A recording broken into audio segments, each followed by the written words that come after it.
Hi, it's Dr. Steve from Misericordia University, and welcome to Introduction to ActivInspire and the Promethean Board. This is part of our course, TED121, Educational Technology. In this video, let's get a little background information on the Promethean Board, including how you can download a free copy of this software as a teacher.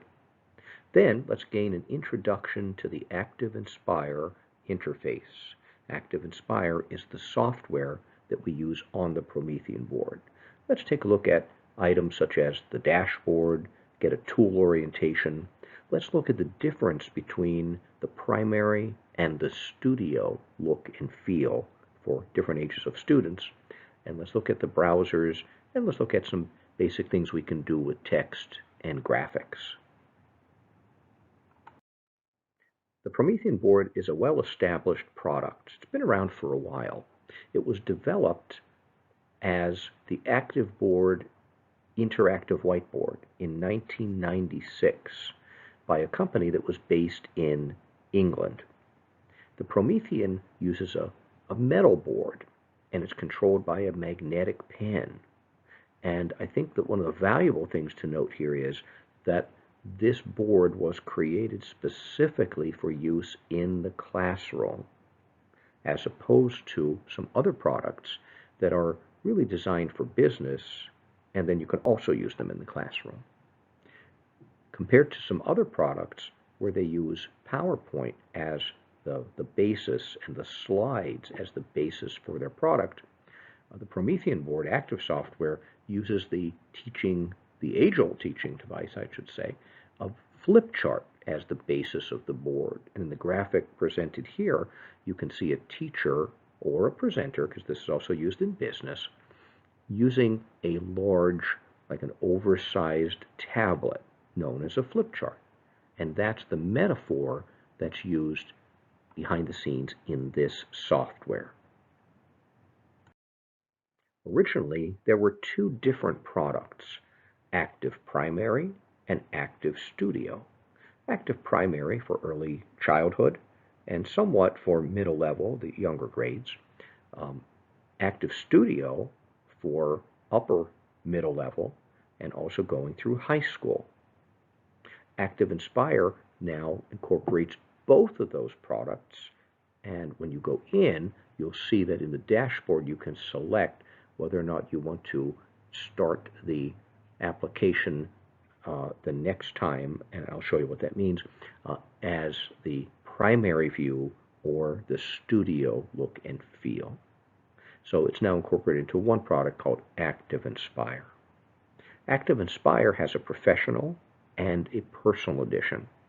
The professional edition is the one that comes to a school when they purchase a Promethean board and potentially a Promethean projector and other hardware. The personal edition is a version that allows teachers to use the ActivInspire tools free of charge. Now, for a teacher, that's wonderful because you can get a lot of practice and experience using this software, and you can do this on your home computer even if you do not have access to a Promethean board. In 2015, the Promethean company was taken over by another software company, and the company's world headquarters are now based in Seattle, but they still have a location based in England. In addition to ActivInspire, Promethean company now also offers another product called ClassFlow, and that's an online course creation platform. And what's interesting is in the newest versions of ActivInspire, we find some of the interactive ClassFlow capabilities built right into this software as well. And again, you can download a free copy of the software. So let's go take a look at that. If you navigate to PrometheanPlanet.com, you'll find this page, and you'll locate a lot of resources. Number one, you can already discover many flip charts that other teachers have already contributed free of charge to the resource library. So you can download and start learning and also using some of their tools. They provide a number of training and other types of resources in terms of tricks and tips and also videos to help you learn how to use the software better. And the third capability, which is probably the first place you want to go, is to access support. When you go to the support page, from there you'll be able to download a free copy of ActivInspire. So here I am on the Promethean Planet site. I'm going to click into Access Support in order to get some support. And the support I'm looking for right now is how to download the software. Here you can learn more about their interactive displays, in other words, the board and other products. Here's the software, and we're going to go there now. Projectors, student response devices, and other interesting accessories like the active slate, where a teacher can basically write on the board from anywhere in the classroom as he or she walks around. I'm going to click on Interactive Software, and I'm going to look for ActivInspire. And as this loads in, it's going to prompt me to download ActivInspire. So here it is. It also talks about purchase. But keep in mind, purchase means that you're buying the software to use with the actual board, with the hardware. So individual teachers normally don't need to do that. I'm going to click into Download ActivInspire, and it's going to start by asking me what's my language, because this is worldwide. So I'll select our language, and then it'll take a moment. And then we can select Windows or Mac, or if you're using Linux. So I'm going to select Windows from here, and then you can see it's going to prompt you to point out who you are.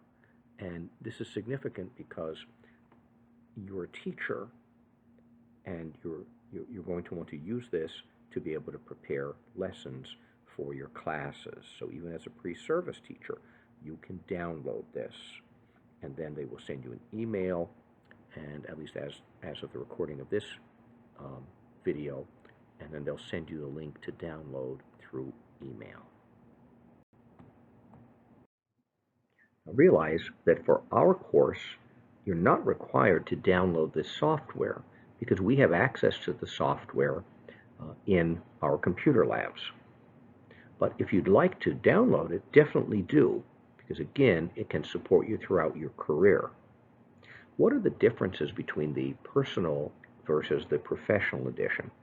The professional edition models different features that the personal edition does not.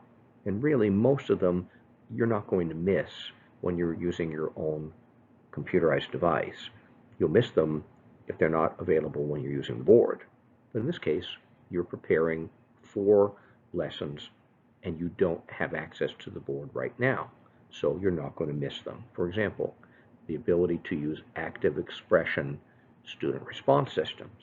In other words, voting systems, both polling and also the ability to do assessment within a lesson. Well, you're not going to do that on your own home computer. The ability to use two pens at the same time. Again, no need for that, even to use any pen when you're preparing lessons. So you won't miss that piece. Sound recorder, screen recorder, shape and handwriting recognition. That's really interesting on the board. You can write something, print it out, and you can turn it into type. You can draw a shape, for example, a triangle or a square, and it will turn it into a professionally looking graphic. Again, you're not going to have a lot of use for that unless you're at the board. And they have other customization features, like you can set up a profile that's going to suit your particular brand of teaching and your particular style. And those things you will not see modeled here. What are some of the benefits of using ActivInspire and the Promethean board? Number one, it saves a lot of time because a teacher no longer has to write everything on a board. Instead, you can prepare your lessons in advance. And the nice thing, when you look at ActivInspire, it's designed on the metaphor of a flip chart, which is a tablet. Historically, teachers would write some things in advance on that tablet, but yet they would leave some things left to do, which they would do live with their students. You can do that using ActivInspire.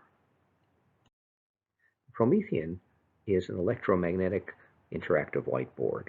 It's metal, so it has a very durable surface compared to boards that are strictly touch sensitive. A pen is used when you're on the actual board, and because it's a magnetic pen, it has the ability to do hover and also right-click functionality. The positive here is that students and teachers who would lack fine motor skills necessary to write on the board without resting on it, so they lean up against it, that doesn't harm anything. It doesn't change the display. It doesn't cause, like in other products, the flip chart would like the PowerPoint slide would move and it would advance as soon as you touched the board. That's not going to happen here.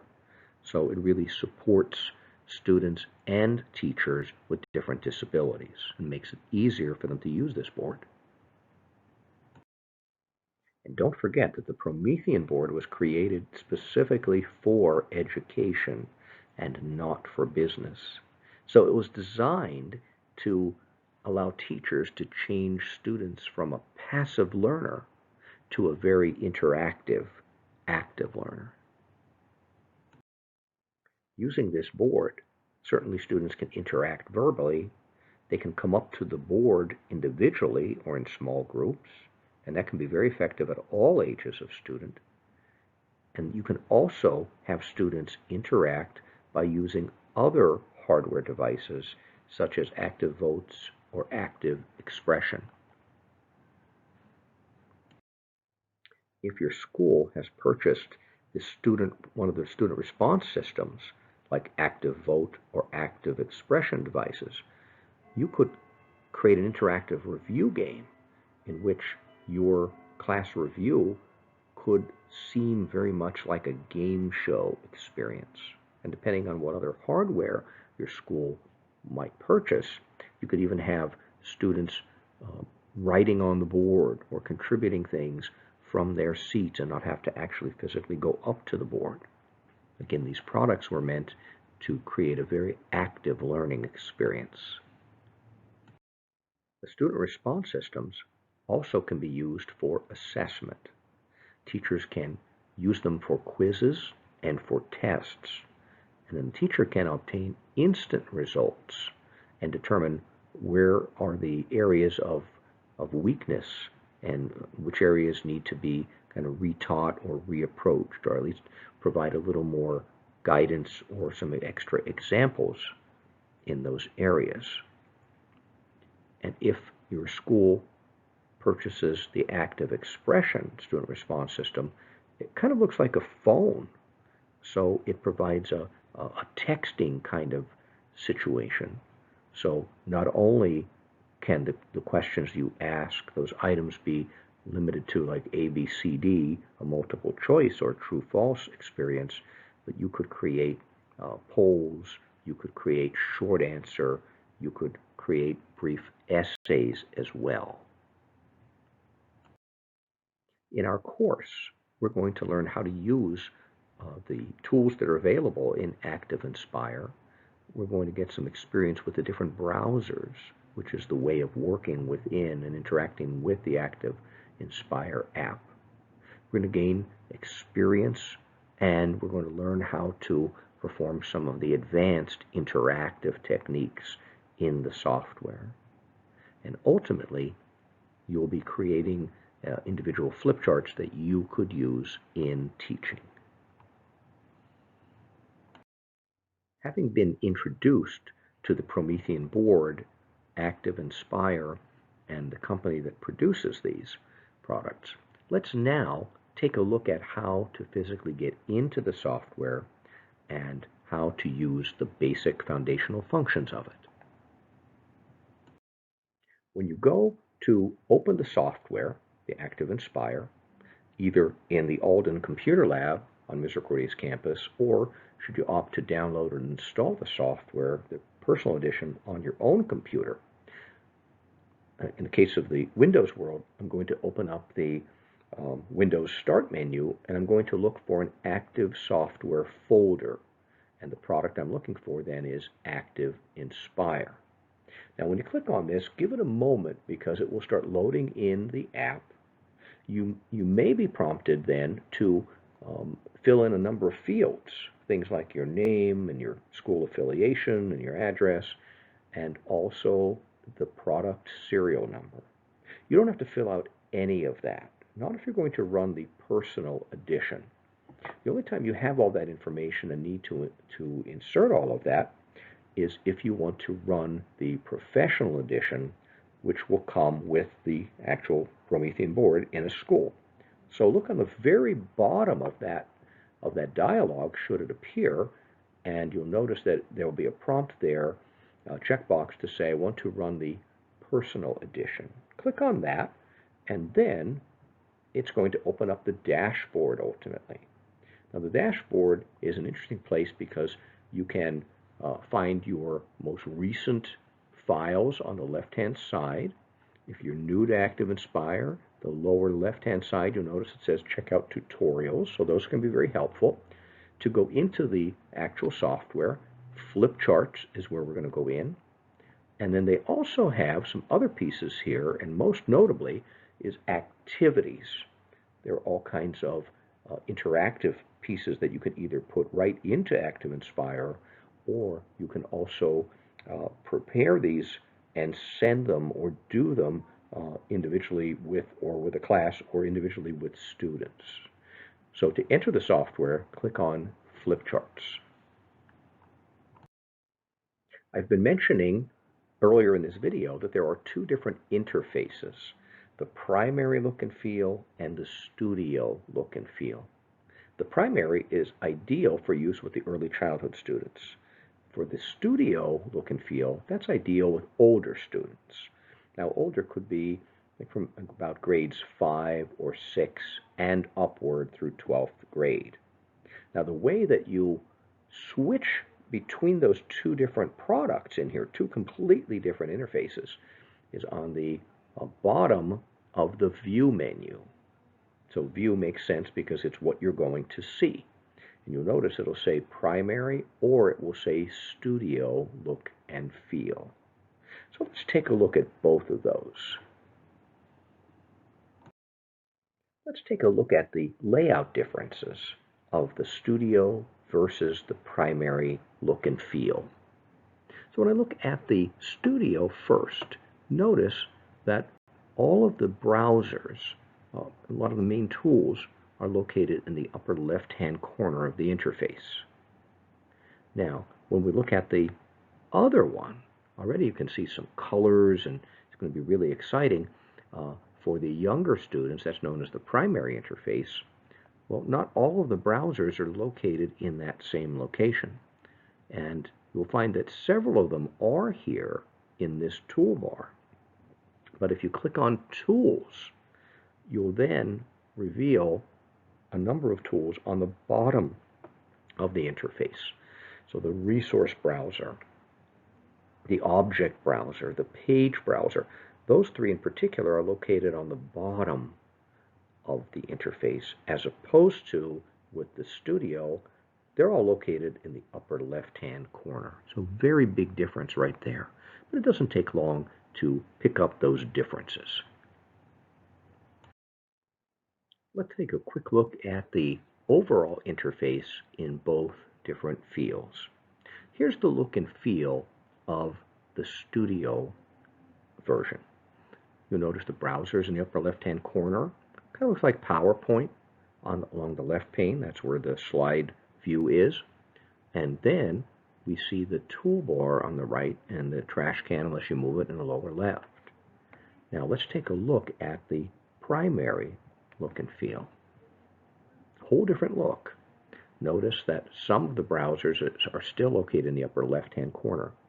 The toolbar is still in the right, although it's more colorful and more whimsical for younger children. And when I click on the tools, that looks like two tools, like a hammer and another, like a wrench, in the toolbar, then it opens up that bottom area. And the rest of the browsers and any tools that you select will appear down in the bottom. Other than that, both versions of the software, both different interfaces, will function exactly the same. When we look at the main toolbar, a lot of the tools will be self-explanatory. When we look at pens and markers and highlighters and the paint can and the eraser, they all function exactly as you would expect them to. The pen marker tools, we can look at different colors, we can look at different widths of the pen, point and so on. They all work exactly as you would think. Now what's different is the set of tools on toward the top, the menu, the roll-up, show desktop, and the flip chart pages to go left and right. Let's take a better look at these tools. And one other tool, when we click on the show desktop, you'll experience what's known as the wonder wheel of tools in the middle of your computer screen. So let's go and explore these. So let's explore the basic tools that are available. Now you can see that I'm in the older kids version, the studio look and feel at this time. Look at the browsers. Here's the page browser. We're familiar with that from the PowerPoint type of world. Every slide, so to speak, will appear here. Then we have the resource browser. So we can find all kinds of resources, graphics, and sounds and various tools in the resource browser. We've got the object browser, and that's going to allow us to move objects between different layers. And then we have the property browser. The property browser, when we select anything on the flip chart slide, it will allow us to set parameters for those objects. The final browser is the voting browser. Again, we won't use that one because to use that you have to have your school has to have purchased one of the voting active expression or active vote devices. So when we take a look at, here's our screen, notice that there's a little push pin on the upper left. If I want to gain more availability to work here, I can press that push pin, and then every time I go over to the left near this, those tools will open back up again, and then they'll disappear. Now if that bothers you, simply push the push pin and it stays, it remains resident. And when I look at the toolbar, over here, I've got the ability to pin it or unpin it. So very similar to what we did on the left-hand side of the screen, we can do that here as well. Another set of tools here, here's one called the roll-up. The roll-up shrinks down all these other tools to give you room to work when you're using this for teaching. So roll-up is kind of like a shade on a window. You can roll up, you can roll down. So I'm going to roll it down now. Notice that one of the tools here on the top says the main menu. Oh, look at that. That's just a regular menu that's located up top here. Well, the reason for this is at this time you're going to be preparing your lesson in advance, so you can just you can actually reach the menu up here. But when you're teaching at the board, this menu is going to be at the top of the board. That's why this tool is available, because maybe you'll move this down a little lower where you can reach it with the pen. Now, when we go back to the page browser, if I want to add a new flip chart page, I just simply go to the next page, and sure enough, one will appear. Now, if I wanted to insert one in the middle, there is a little menu button that's available here by each of these, associated with each of these pages. So I could say insert a page here, and I can do other things here as well. But when I reach the end of the tablet, I just click, and I get another page, and there it is. If I want to move back and forth between them when I'm teaching at the board, instead of clicking on the left, I can simply use the advance to the forward or to go back. Let me show this other tool for a moment. Now this tool is, well, there's Express Poll, but the one on top is called Desktop Tools. I want to highlight this one for a moment because this is where you get to see the wonder wheel. Unfortunately, when people discover this tool, it normally puts them in a panic. And let me show you why. It's right up at the top. You click it, and there you are on the desktop, and your whole application seems to have disappeared. Well, it just went down and reduced in size here. It shrunk down so that you can access your desktop for whatever reason you wanted to do that. Notice in the very middle of the screen will appear the wonder wheel. Here's the tool that will return you to the flip charts. But you also have the capability of accessing other tools in Promethean from here as well. I'm going to click on Return to Flip Chart, and we're back in. And then, as I mentioned earlier, the other tools that are here are pretty self-explanatory, and with a very little bit of experimentation, you'll be able to see what they do. Before we add text and play with graphics, let's start by exploring the resource browser. The resource browser is located over here in the studio version, and remember that for the younger children's version, some of the browsers are located right over here in the toolbar, and there's also this list of tools. And when you click tools here, it's going to bring up a list of them. When you click on tools in the younger children, the primary version, it's going to open up on the bottom of the screen the rest of the tools. And then the dialog looks exactly the same. When I click into the resource browser, notice that there's a single person here and this multiple person view. Multiple person means what everybody shares, as opposed to things that you personally have saved. So I'm going to be in the multiple person view and look at all the different resources that are available here, and they're very well organized. First of all, we've got different backgrounds. So let me click on the little plus sign, and let's open up some of the backgrounds. If I want to have some paper, look at all the different types of paper that are here. Keep in mind that this was designed, the software was designed so that you could use this easily and quickly at the board. So in order to get this paper over to this slide, I'm simply going to click on it and drag it over. I can click on it with the mouse, or from up at the board, I just touch it with the pen and drag it on over. If I want to change the paper, there it is. So that's just the backgrounds. You'll notice that there are photographs here and different textures.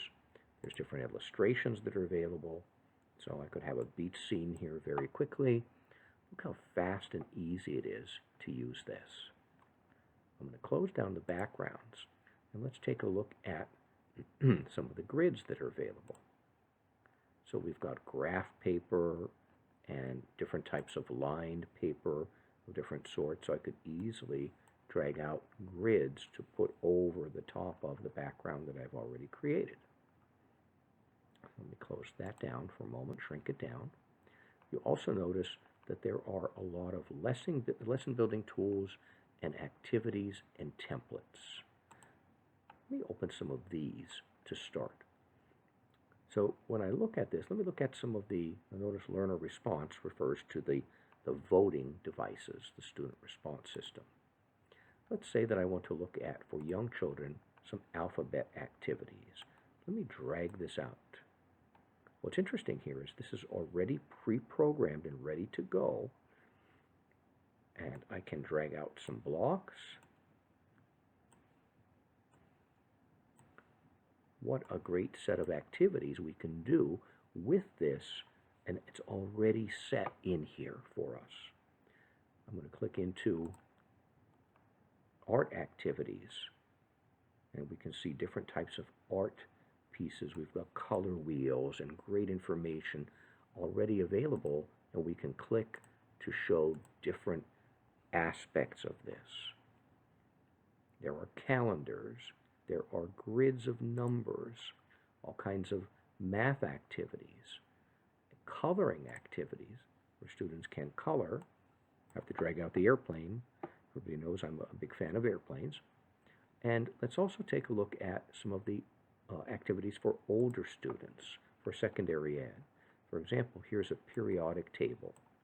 When I drag the periodic table over here, again, very interactive, I can click on any element. So I'm going to start up here with hydrogen and look at all of this information that it can appear. And as I roll over it, information appears on this screen as well. And I can also look at various data. I can find out properties of each of these elements, different uses, and learn about the discovery, who discovered hydrogen, who discovered helium. So notice there are a lot of activities in here, not just for younger grades, but for K through 12. And when I close that down, the activities and the templates, there are many different templates that are available here as well. So there are many different types of pieces that are available, backgrounds, also lesson building tools. And throughout our class, we're going to be looking at some of these different pieces. There are different gadgets that are available. So I'm just going to go and add another new slide by clicking to the next slide. And I've added a whole bunch of things here at this point. Let me go up to the end and add one more new one in. If I want to have a countdown timer, I just drag it in, click outside of it, and I can set it up. Say I want a 5-second timer here. And I click the button to start, and it's ready to go. So notice that these things are already, these elements are set to go. Here's a random number generator. Click outside, and now let me click on this, on the play button, and sure enough, it is ready to work. And teachers have many uses for these things. We're going to be looking at revealers. Here are scoreboards that are available, and they also have some really interesting timers. For example, I'll drag out this one, and I'm going to enter, I'm going to put it up there, click outside, and then I can set up the timer. I'm going to set it for a mere 5 seconds. Click outside, so I can now use it. Now watch as the timer counts down the time. And that would signify the end of that activity. Now let's take a look at some foundational, some basic functionality of this interface. Let's start by looking at how to add and edit text. First of all, I'm going to find the text tool, which is in the same location for either interface. And it brings up a text tool that I can click and start typing. As I type, notice that all of the text tools, all the parameters that I could want, are all located up here in the toolbar area underneath the menu. So I'm going to highlight the text, and now I can experiment with those different tools. So anything I want here, including make it smaller, make it larger, make it subscript, superscript, center it, and so on and so forth, add bullets, it's all here. Let me point out also that, click outside for a moment, when I want to work with this tool, because right now if I click again, I get another text box. I'm going to go back up to the arrow. So after you add elements, always go back up to the arrow. Notice at this point, those tools have disappeared from the top of the screen. When I click on this element now, in this case a text box, notice all of these tools located right at the top of this element. These tools are known as marquees. So when I look at each marquee, these are context sensitive, these are relevant items that are sensitive to what you can do with this element. So notice this one is the move tool, so I can click and move it. This is the free rotate, so I can rotate this element. Here I can bring up a menu that's a context sensitive menu. In other words, what's appropriate to use with this tool. We have other marquees here too, like the ability to make this transparent. This is the grouping tool. Oh, we have to draw a highlight around in order to group several things in order to use that. I can do that very quickly to show you. I'm going to highlight these two. Now this becomes available, and now they're grouped. So now I can move them both as one unit. I can also click again and ungroup those. And then we have the ability to bring forward or send to the back, to increase or decrease the size, and also to go back in and get the cursor to appear and edit text. Now, in addition to this, we can also, don't forget about this garbage can down here, we can also take this and take it to the trash. Now, for convenience, you can simply drag that down into the trash, but for convenience, you can also click on this and then click on the trash in case you're at the board and you have a very long way to drag that down. That will work as well. Again, these other tools that are available here are all functioning as you would expect, but there's not as much opportunity to use the pen and the eraser when you're preparing lessons in advance. That's more for use when you're drawing with the pen and writing at the board itself. Now let's take a look at how we can add graphics. Now, you already saw that in the resource browser we have a number of tools that are already available over there. There are different graphics. There are different things available. But what I'm going to do now is I'm going to go out to Google, and let's say that I'm going to search for a computer graphic, say computer clip art, and I'm going to select a graphic, and now notice I'm in Google Chrome as my browser. If I use Google Chrome, this is going to interface just perfectly with ActivInspire. I'm now going to click on this graphic. I'm going to drag it down, and I'm going to touch the Promethean software in the taskbar. It opens up Promethean software, drag it back up here. Now I can release the mouse, and there it is. How easy is that?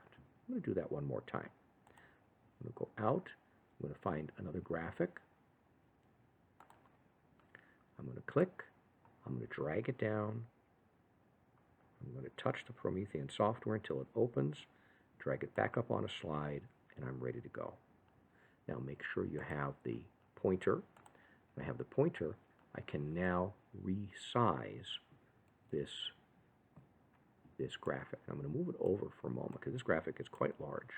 Notice the handles that are available. Notice one handle has this diagonal line. I'm going to use that handle in order to proportionally resize.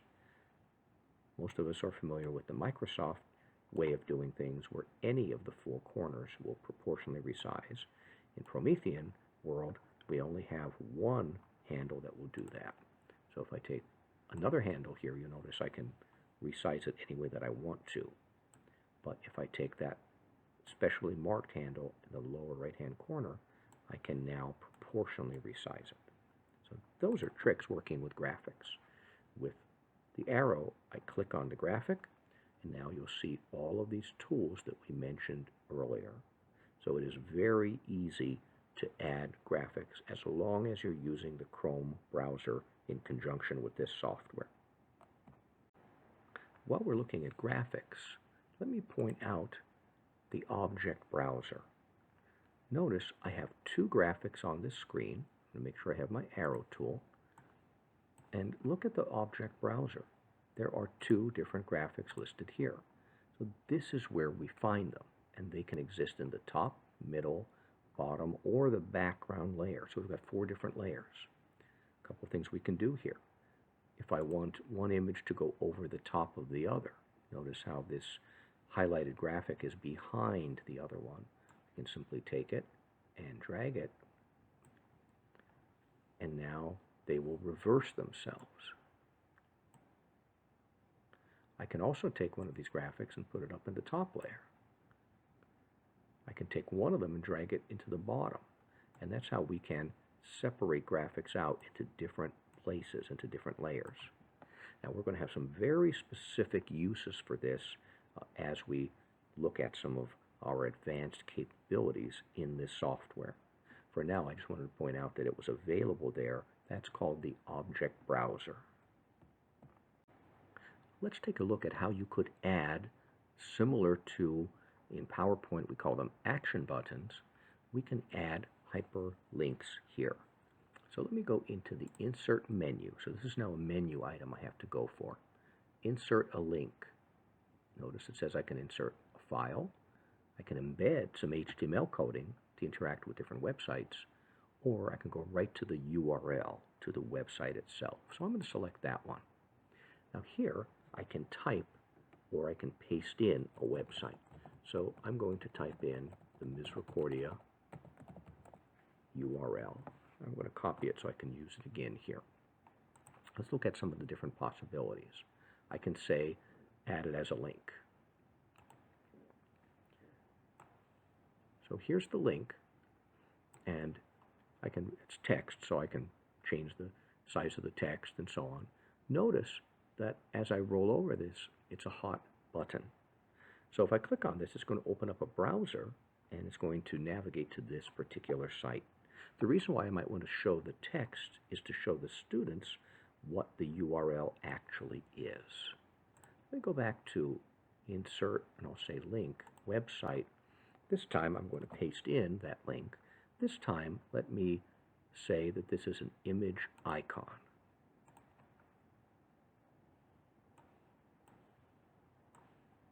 And there it is.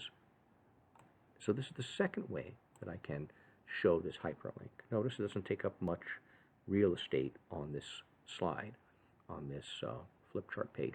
So once again, notice it's hot. If I click on this, it's going to open up a browser and navigate to that site.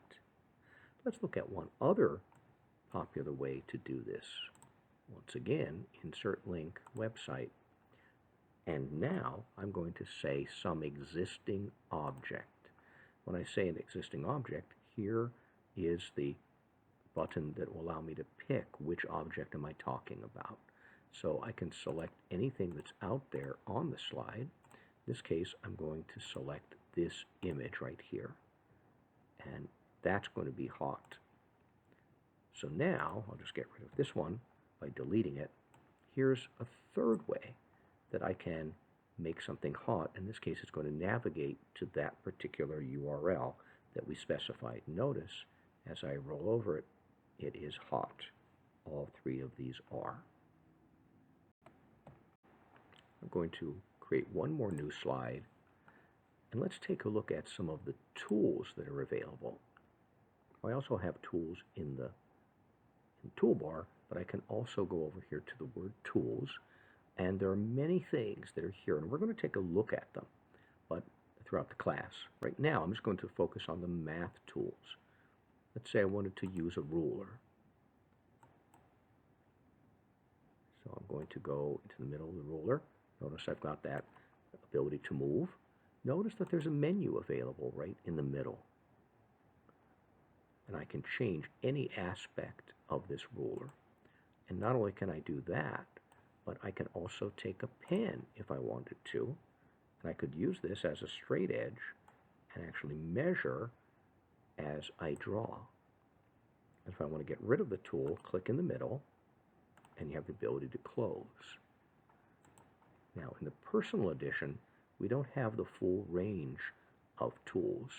There are so many more tools that are available when you are at the actual board with registered software. So notice these are interactive, they're easy to use, they're available all the time, and you can always turn them off or change them by setting different parameters just by opening that little menu that will be available in the middle or toward the middle of any object that you choose. As a quick review, in this video, we started by getting a little background information on Promethean, the company, Promethean Board, and the active software called ActivInspire. And we also showed you how you could download the software. Then we proceeded to get an introduction to the ActivInspire interface. And we looked at both interfaces for the young students and the older. And we looked at the dashboard, some tools, some browsers, and we looked at the basics of working with text and graphics. At our next in-person class, we're going to open the software and we're going to try all of this out.